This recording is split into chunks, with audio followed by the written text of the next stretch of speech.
Major renovations are officially underway at the Athens Armory. Good evening, I'm Reese Thompson. Welcome to Newswatch, your source for news impacting southeastern Ohio. The $4.5 million renovations will turn the Armory into a co-working space and community event center. The plan is to help attract individuals moving to Ohio for new manufacturing jobs to settle in Southeast Ohio and bring life back to the 1,100-year-old building. With the money, Lieutenant Governor John Husted says the Armory is getting a new lease on life and will be able to accommodate this new workforce. It's got good bones, but they're old bones and they just have to be updated. Everything from electrical, plumbing, all of those kinds of things. And it will modernize it so that this will be a great asset for the people of this community for the next 100 years. The Armory's anchor tenant will be the Athens County Foundation, while the Armory itself will be managed by Blue Dot, a new nonprofit organization. 5 more people could face charges after a drug bust in Middleport, Ohio over the weekend. 150 grams of suspected fentanyl and heroin, along with approximately $11,000 in cash, were all found in the search last week, as well as 13 firearms. At least 3 individuals were taken into custody and transported to the Gallia County Jail. These included 30-year-old Logan Rocky of Middleport for first-degree felonies for possession of heroin and fentanyl. 43-year-old Michelle Jones of Middleport and 47-year-old Jamie Bowman of Gallipolis were taken into custody on warrants. Now, the weather has been super chilly recently as we started to see those fall temperatures, and the wind on top of that has definitely not helped. Now, Emily, are we going to see more wind as the week goes on? Yeah, actually the wind's going to die down a little bit. So we saw most of our wind this weekend since we had a pretty big front system move through. We had some low pressure, and that's going to die down a little bit. But later this week, starting Friday, Saturday, we're going to see it pick up just a little bit. And if we take a look at what's going on in Athens currently, we're looking at overcast skies right now. We had a little sprinkle of rain about an hour ago, but right now it's 51 outside, and actually we have some calm winds. So we're starting to see those conditions start to lighten up outside. Now we saw a lot of these cloud coverage start to come from the north a little bit, and that's actually helping to be fed by these Great Lakes. So the wind is moving in from the north, picking up this moisture from the Great Lakes area and fueling these clouds as they move down through Ohio. Now currently the temperatures in the area are pretty chilly outside. We've got Zanesville about 54, Lancaster 54, Newark 55, as well as Columbus 54, and Athens 51. So all around pretty chilly temperatures. It's really feeling like fall outside. The leaves are starting to change. I was driving through southern Ohio, through Vinton County the other day, and it was absolutely gorgeous outside. So it's really feeling like fall outside as well, especially with a lot of the cloudy weather that we've been seeing. So great time to hit up that pumpkin patch or the apple orchard, whatever is your cup of tea. Tonight, however, we'll be seeing an overnight low of 43 degrees with a 30% chance of showers. Those showers are just going to be a little bit of a sprinkle. We're not expecting any downpour or anything, since we're going to be seeing a lot more cloud coverage than we are going to be seeing a lot of precipitation. Tomorrow, however, it'll be not too chilly outside, but also not too warm outside. You might just need a light jacket. It's going to be a high of 60 degrees, but again, mostly cloudy skies outside. Now things out west are starting to warm up a little bit, and I'll tell you more about how this will affect you later this week in my full weather. Back over to you, Reese. Thanks, Emily. As Ohioans begin casting their votes for the November general election, the 2024 U.S. Senate in Ohio is beginning to ramp up. The Federal Elections Commission reports Secretary of State Frank LaRose raised the least of the 3 Republicans positioning themselves to run against U.S. Senator Sherrod Brown. LaRose came in around $790,000 from July through September, while State Senator Matt Dolan reported a little less than $1.1 million, and Cleveland area businessman Bernie Moreno reported close to $1.2 million. The Democratic incumbent beat out of all 3 of his potential opponents, bringing in nearly $4.7 million in total contributions. A new bill may be in the Ohio Senate following a senator's frustration over his ability to watch an Ohio State University football game. The OSU-Purdue football game streamed only on Peacock. Senator Bill DeMora, whose district includes the Ohio State campus, is planning to sponsor a bill to stop Ohio's public colleges and universities from airing sports events only on streaming platforms. DeMora says the college has so much clout it could demand no streaming services in its Big Ten broadcast contract, valued at $10 billion over the next 7 years. A smokestack in Lawrence County is officially on the ground. The 400-foot stack, formerly on South Point Ethanol, was part of the ethanol producing process in the late 1970s and 1980s. It was slated for demolition and came back down last week. WSAZ reports the Lawrence County Economic Development Corporation currently owns the property and is working to revitalize the area by creating 2 sites for future industries. The West Virginia Motor Speedway near Parkersburg is up for sale and listed for $1.2 million. The 66-acre property is located directly next to Interstate 77 in Wood County. Along with the racetrack is 4 other buildings and several seating areas on sale.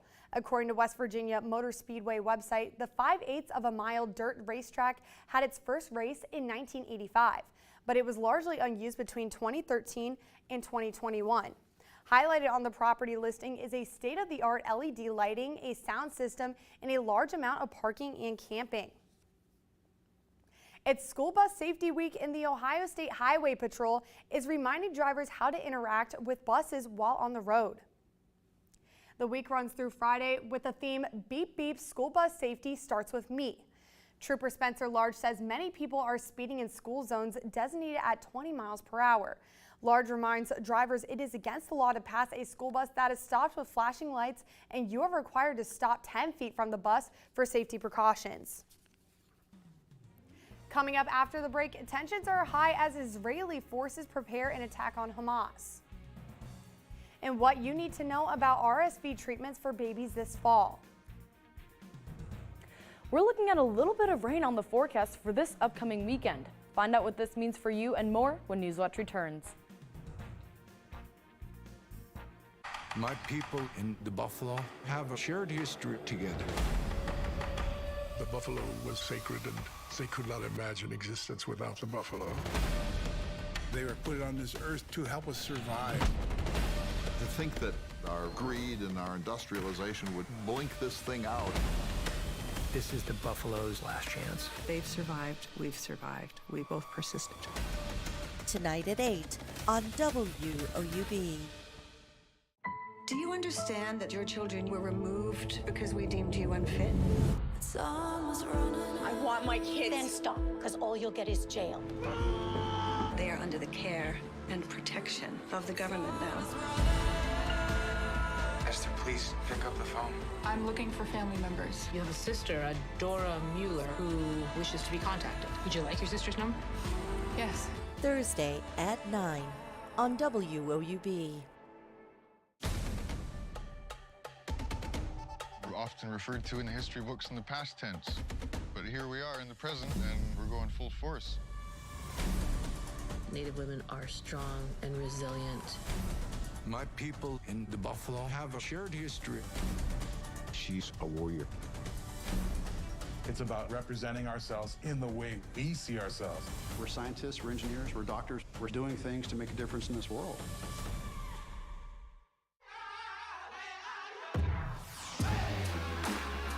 Do not erase us. There's enough people out there erasing us. The hoops, when I have them in my hands, it's like exploding into the galaxy. The urban indigenous community was ready to say, we're not going to be invisible anymore. This is music for us. This is our night. We're going to be seen. We're going to be heard. Friday at 9 on WOUB.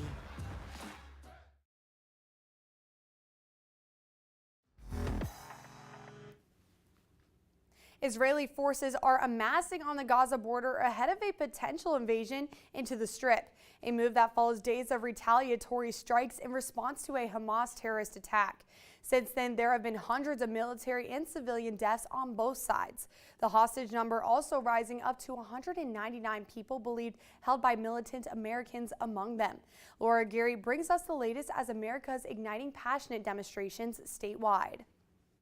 It is high time that they be banished from the realm of existence. Israel Defense Forces are resolute in their objective as they ready for a massive ground operation against Hamas in Gaza. You know our deep commitment to Israel's right, indeed its obligation, to defend itself. On several fronts, U.S. officials are threading the needle between American support for Israel's offensive and minimizing Palestinian civilian casualties. We all want to see the people of Gaza protected. Over 1 million Palestinians have fled south from northern Gaza, heeding Israel's warnings. But until Egypt agrees to open its border, they wait in southern Gaza, with food, water, and medicine dangerously scarce. In Haifa, a Royal Caribbean cruise ship set sail for Cyprus, evacuating some Americans. But not everyone wanted to go. I think that we should stay in Israel with our nation and with our family. Images of war and human suffering are fueling widespread protests in the U.S. and now possibly a murder. Police in Plainfield Township, Illinois, arrested and charged a 71-year-old man with fatally stabbing a 6-year-old Palestinian-American boy and seriously wounding his mother. The victims, who are Muslim, were the man's rental tenants. A federal hate crime investigation is underway. He was a lovely boy who loved his family, his friends, and he paid the price for the atmosphere of hate. I'm Laura Aguirre reporting. As the situation in Israel and Gaza continues to unfold, many people are far from the conflict, are exposed to countless images of conflict, including children. The American Psychological Association says consuming violent and traumatic news can potentially in and of itself negatively affect mental health. Children look to adults for a sense of safety and security, even more so in times of crisis. Experts say you should account for a child's age when speaking to them about the war, focus on those who are helping, and keep checking in. We all need to be using self-care and coping skills to take care of ourselves and to feel our feelings. Some schools are helping this process by sending home letters with tips on how to protect children by helping them understand media coverage and limiting their exposure. And the Department of Education is providing resources as well. Thousands of federal firefighters could face a pay cut in the coming weeks, and some fear this could lead to many walking off the job. Last year, federal wildland firefighters received a temporary pay bump of their base salary. But now, that temporary supplement is estimated to run out around the beginning of next month unless Congress makes the pay raise permanent. Legislation is currently stalled in the House without a speaker. The National Federation of Federal Employees has estimated up to 50% of the workforce could resign if the pay increase comes to an end. The pending pay cuts come at a time when wildfires have become more destructive as a result of climate change. A new congressional report suggests wildfires could be costing the U.S. economy as much as $893 billion each year. That's more than double the annual cost the Trump administration reported previously. In the new report, the Joint Economic Committee looked at a wide range of costs beyond immediate wildfire damage, including the impact on real estate value, premature death, and health risks from wildfire smoke, threats to watersheds, and income loss. Good evening. Wildfires very much are a threat, especially in our area since we are surrounded by trees, and fall is really the season for wildfires since you have a lot of dry leaves and a lot of dry timber, things around the forest to really spark up. But for us, we may not be seeing them down here in Southeast Ohio since we've had a pretty rainy weekend, and right now we're looking at overcast skies, not too much of a breeze going on outside. It's pretty calm out, and a temperature of about 51. Now, the reason we're seeing a lot of the clouds that we are now is since this wind is sort of pulling them in from the north down towards Ohio, and that wind is picking up moisture from the Great Lakes up here and fueling them into creating these clouds that we're seeing now. So with these clouds, we may be seeing slight precipitation tonight, but for the most part, we're just going to continue to see this large mass of clouds over the next couple of days as this system continues to pull wind from the north over those Great Lakes, but that'll eventually be clearing off towards the east. But over to the west, we have a low pressure system with a warm front attached to that, starting to spin up, starting to form a little bit, and that'll be impacting us later this week as it moves towards the east. And I'll talk about that here in just a minute, because with that with that warm front, we're also going to be seeing a little bit of an increase in temperatures. So right now we're in the mid to upper 50s in the Ohio Valley area, but we'll be warming up into the upper 60s later this week as that warm air continues to move through. Tonight, however, it'll be a pretty chilly night. It'll be a low of 43 degrees with a 30% chance of showers. Again, as those clouds continue to stay here, and these showers are just going to be little sprinkles of rain. We're not expecting any big downpours to happen. That'll sort of carry on into the morning hours as well. So taking a look at our cloud coverage till about 10 a.m., we continue to see this cloud coverage push down into Ohio and these little pop-up areas of that precipitation across the state. So maybe just some very brief showers tonight. Tomorrow, however, will be about a high of 60, so pretty similar day to today. Again, mostly cloudy skies still. That cloud coverage is still going to hang around, and another chilly night with our low in the 40s. So even though we're starting to see a little bit of high pressure develop down to the south of us, that is not a very well developed system. So that's not really going to help much with clearing out the clouds out of the way. What's really going to drive this is just this push from the west towards the east to push these clouds out of the way as this high pressure continues to hang around Ohio. So that'll also help kind of act as a buffer a little bit to drive it towards the east, but for the most part, that high pressure isn't going to be the main driving factor.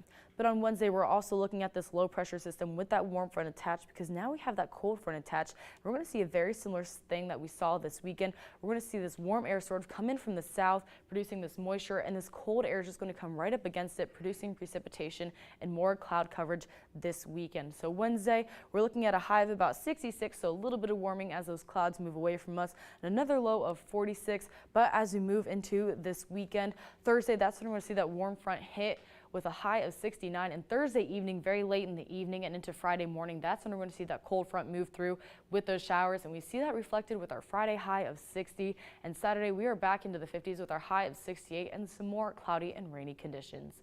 Back over to you, Reese. Thanks, Emily. As the United Auto Workers strike continues across the United States, Canadian auto workers are agreeing to a new labor contract with General Motors, bringing their brief strike to an end. The deal was struck after 80% of union members voted in favor of the plan, which includes base wage hikes as well as improved pensions. The strike lasted roughly 13 hours before a tentative agreement was reached last week. Meanwhile, UAW President Shawn Fain says the union is prepared to expand its current strike if automakers don't come up with better offers. Every year in the U.S., respiratory syncytial virus, or RSV, leads to more than 2 million visits to the emergency room or pediatrician and up to 80,000 hospitalizations among children under 5, according to the CDC. But this year, there's a new way to help prevent severe illnesses from this virus. Mandy Gaither has more on what parents need to know about a new RSV treatment for babies.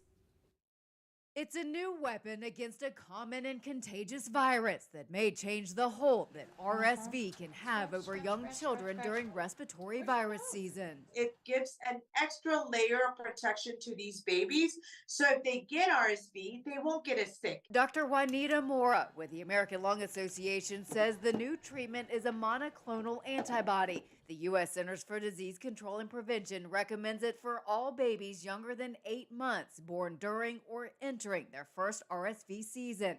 A vaccination can also be given during pregnancy if you're 32 to 36 weeks pregnant in RSV season, which is September through January in most of the country. The antibody is also recommended for some children between the ages of 8 and 19 months who are at higher risk of severe illness because of a pre-existing condition. Now it's readily available in pediatricians' offices, and it's also available in Department of Health clinics. Most people, including infants who get RSV, have only mild symptoms similar to a cold, but it can also be severe, even life-threatening.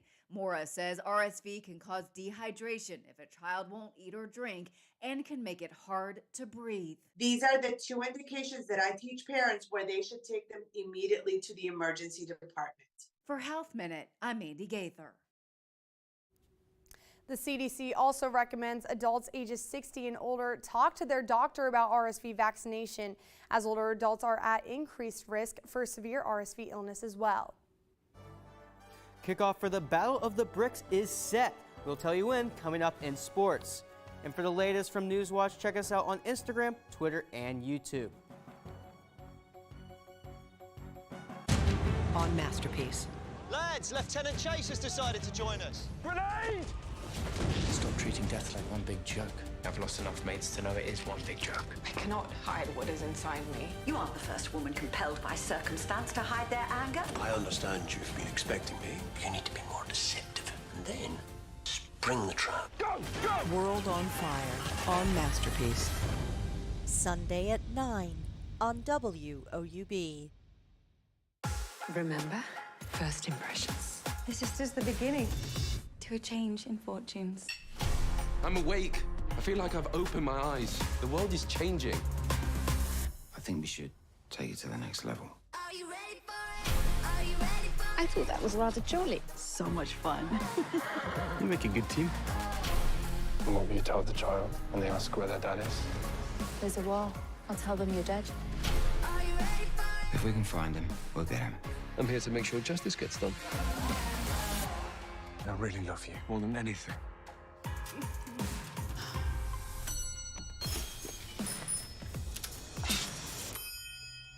It's really loud. Shall we? Fortune favors the bold. It feels more like the start of something than the end. On Masterpiece Mystery.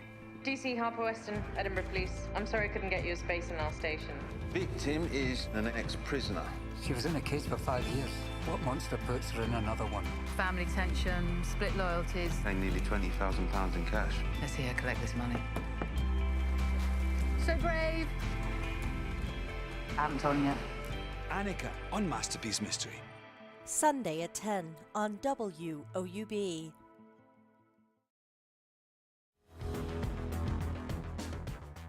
Welcome back. I'm Peyton Brooker. Ohio football announces today that in 2 weeks, the big game against Miami is set to start at 3:30. This announcement comes after Saturday when the Bobcats fell short in their game against Northern Illinois 23-13. The Bobcats last season were able to take down the Red Hawks 37-21 in Oxford, as is expected to be for the top spot in the MAC East. The focus, however, shifts towards this week as Ohio returns back home to Payton Stadium as they take on the 2-5 Western Michigan Broncos. Head coach Tim Albin said for this week, failure is only a way to move forward towards the team to get better. Failure comes great opportunity to get better, and that's going to be our approach, and focus on one at a time. And we are excited about having the opportunity to play Western Michigan at home, and we want to play better this Saturday than we did last Saturday. The game for this Saturday against the Broncos is set to start at 12 o'clock in Athens, Ohio. For volleyball, over the weekend, they were unsuccessful in taking the series over Bowling Green. The Bobcats dropped the second game in the weekend series, losing 3-1 over an inferior Falcons team. Lauren Harvey and Maya Tyler were lights out for Bowling Green, sharing a combined 31 kills in their victory on Saturday. For the Bobcats, with the absence of their star Caitlin O'Farrell, Cam Hunt was able to step up for Ohio as she would lead the team in kills with 11. Head coach Jeff Carlson said after the game that the team has to be more consistent when they set to take on Miami on the road in Oxford. We've been working on these things, so I don't know. We'll have to go back and watch film and get ready. Miami is a much different team, so yeah, we just got to, again, it's that consistency that we talked about even yesterday, about being able to put together back-to-back efforts. Their series with Miami is set to start this Friday. In soccer yesterday, the Bobcats played to a draw against Ball State. This is Ohio's 5th draw of the season, as the Bobcats have still been struggling to get a win this month. Iowa was led Sunday by Shea Robinson and Scout Murray, with both of them getting 1 goal each. Lexi Fraley was the star of the Cardinals, getting a goal and an assist, earning them their 3rd draw of the season. In goal, Bethany Mosner kept this game close to Ball State, having 12 total saves. Ohio faces Miami on the road in Oxford this Thursday. And finally, in field hockey, the Bobcats traveled to Evanston, Illinois Sunday as they would fall to the 3rd-ranked team in the country in Northwestern. The Wildcats dominated in this one as freshman Olivia Bent-Cole tallied 2 goals for their home win. The Bobcats were able to gather much offense in their loss as they're only able to put up 6 total shots. They'll look to change this outcome Friday in their final home game in the season against Bellarmine. Thanks, Peyton. After the break, how much a man is taking home from winning the lottery? But first, here's a look at what's coming up tonight on your public television station.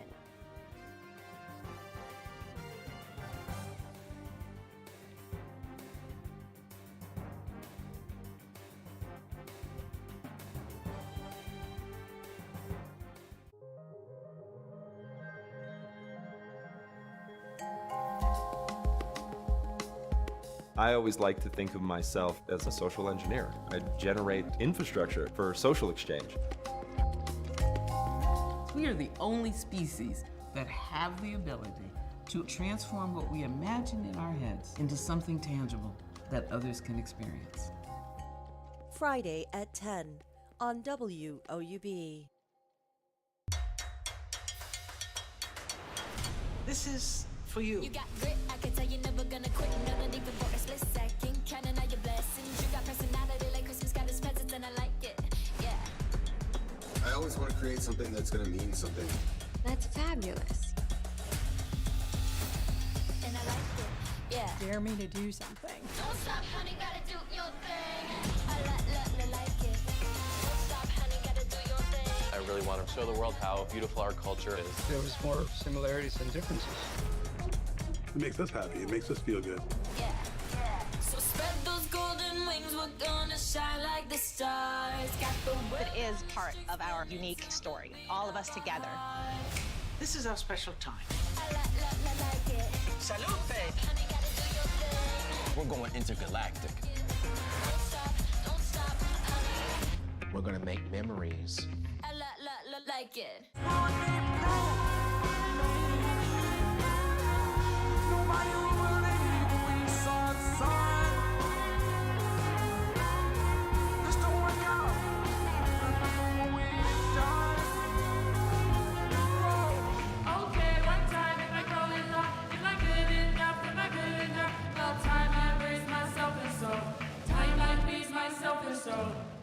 Saturday at 10 on WOUB.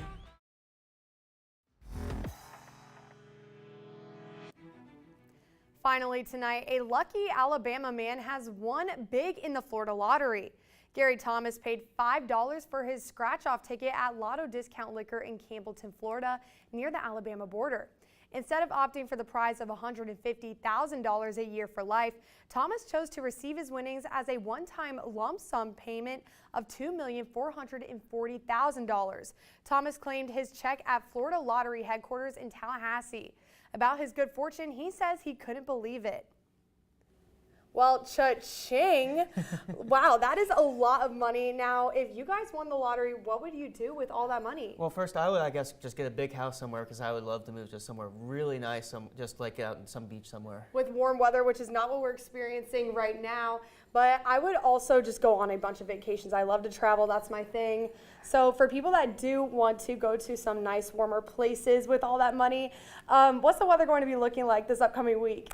Well, Ohio is definitely not the place to travel if you want all that money and want warm weather, because tonight we are expecting an overnight low of 43 degrees with cloudy skies.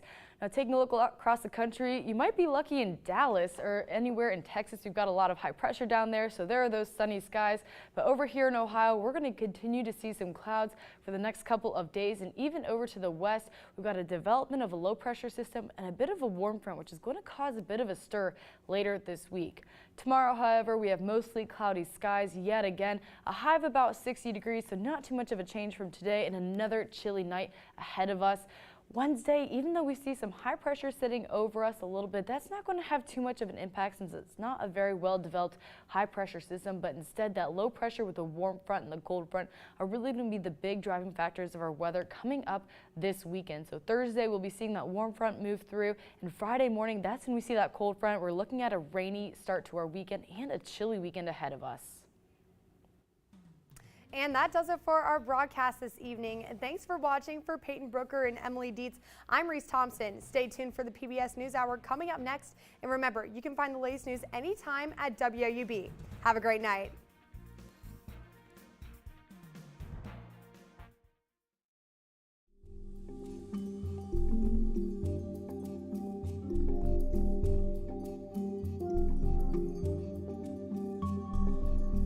The Cartober fundraising drive is on. Help give back this month by donating your used car, truck, RV, or boat to our station. Donating